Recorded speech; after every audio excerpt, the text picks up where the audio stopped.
welcome to Shop Talk with Jim and Ken, episode 4. I'm Jim. I'm Ken. Hello, everyone. Thanks for joining us today. We've got a couple more topics to talk about. I'm going to talk about configuration management and factory defaulting the radio. And what do you have for us, Ken? Thanks, Jim. Today I wanted to show a little bit about the how to use the online design tool that we have to band link planning.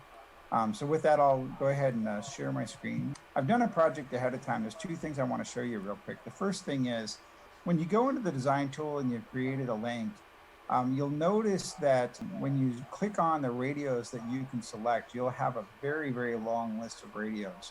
This is just basically every radio, every setting that we have for different style of radios. It can be very complicated and confusing to pick the right radio to do a calculation. I have a little helper for you, this little funnel tool over here. If you unselect, it'll be already selected to show all. Unselect show all. And at that point, you can select a frequency band. So if you knew you were going to do an 11 gigahertz calculation, for example, you could choose 11 gigahertz. And then you could choose, I want to see only the, say, the all outdoor models of 11 gigahertz. Hit apply, and then over here, you'll see only those models. So that makes that selection a lot easier. In this case, I want to show multiband. So what I'm going to do is go back to all, and I'll go to multiband here. That's the best way to find the multiband radios. And here we get the selections of 80 gigahertz and 18 gigahertz multiband.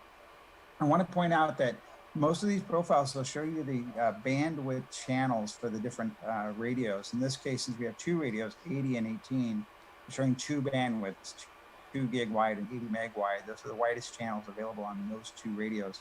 So if we select that radio, we can run a calculation using that selection. I've gone ahead and already done that calculation just for the essence of time here. I want to show you the results in this table, and this is what I wanted to focus on today. What you'll notice is this table is a little bit different than what you're used to seeing. Over here in the modulation table, you see these combination modulations. And what that is the combined modulations of both the microwave side and the millimeter wave side at the same time.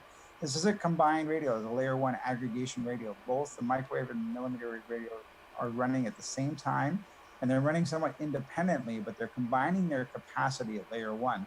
So that's a good point to say. It's not a backup solution. It's basically a built-in aggregated solution. So at the top end of the system, what you see is that the radio is running at 128 QAM on the millimeter wave side and 4096 QAM on the microwave side, two different RSLs values for those two different channels, and a combined aggregate capacity of 10 gigabit. We basically have a limit of the SFP interface that rails out at 10 gigs. In this particular calculation, it tells you that it's running at 10 gigs for about 99.92% of the time, or if you will, all but about 7 hours a year. That's the prediction tool. Now we see that under maybe light rain conditions, we start getting fading of the millimeter wave radio, and the millimeter wave radio drops to the next level of modulation down, and it drops to the next level of modulation down again, and thus dropping capacity. If you compared this to a regular millimeter wave radio, however, these capacity values are higher because the microwave capacity is being added into the capacity of the millimeter wave during these downshifts. So you get sort of a gentler capacity shift as the millimeter wave starts to fade. Now, once again, you'll notice that when you get down here to the bottom, the QPSK level of the millimeter wave radio, that's where the millimeter wave radio would normally go down. So if you only had a millimeter wave radio and not a multiband radio, this link would be down for maybe an hour and a half or so a year. That's the prediction tool. But what we can see from this multiband radio is that this radio stays up at fairly considerable capacity, several hundred megabits, at least, all for about maybe 5 minutes of the year, running better than 500 megabits per second. And then it's telling us that ultimately we're only going to be down about 3.15 seconds. I would probably call that zero. I think that's just an anomaly of the prediction, just nailing it up. But either way, basically we've taken what would be a 10 gig circuit that could go down as much as about an hour and a half a year and really turn that into a circuit that doesn't go down. One thing that I want to point out in this is that, with this prediction tool, we're combining the millimeter wave and microwave availabilities together and doing a prediction of those in a combined environment. that's substantially different than what you would get if you did an individual calculation at 80 gigahertz and an individual calculation at 18, and then somehow tried to combine those things. You could certainly combine their capacities, but you really can't combine their availabilities because you don't know if during an event that's affecting 80 gigahertz is also affecting 18 gigahertz. And we're basically doing that work behind the scenes in the calculator. So the design tool from Aviat is actually pretty phenomenal in this regard. I don't know of any other design tool out there that takes those two frequency bands and melds them together to do an accurate representation of what the availability prediction is going to be of that actual combined system. So that's another unique aspect to this particular system. That's what I wanted to show today. All right. Well, thanks for sharing that information. Yeah, it's a great tip. So especially that combined capacity is really the important takeaway from this, that it's not a failover, but it's always the two radio links are combined together and that capacity is available. So great tip. Thanks, Ken. Well, what I have to share is configuration management and then factory reset of the radio. So I'm going to switch over to the radio interface here. And we've logged into our WTM radio. There's our dashboard. And once you've got your radio set up and programmed the way you like, what I recommend you do is come down here under Admin. We're going to go to Configuration Management. In Configuration Management, we have several options. So let's say I've just set this radio up. I'm good to go. The first thing I'll do is I'll come in here and I'll press Save Running Configuration. What this does is it takes a snapshot of all my parameters and saves it into the radio's memory and under a file name. You'll notice the file name here, the last part of the name is 14_19, so remember that. So we've saved it in flash in the radio. The next step, what I would do is I'd come to our save files and I'll find my file I just created. So there it is, 14_19. And what I'll do is I'll press download. And what this will do, I can save this to my PC. And once it's saved locally, I can store this file, back it up. And in the future, if I had to set up a new radio and I wanted a similar configuration, I can just simply go find this file and then upload it back into the radio. So it makes it quick and easy, so you don't have to manually set every single parameter in the radio.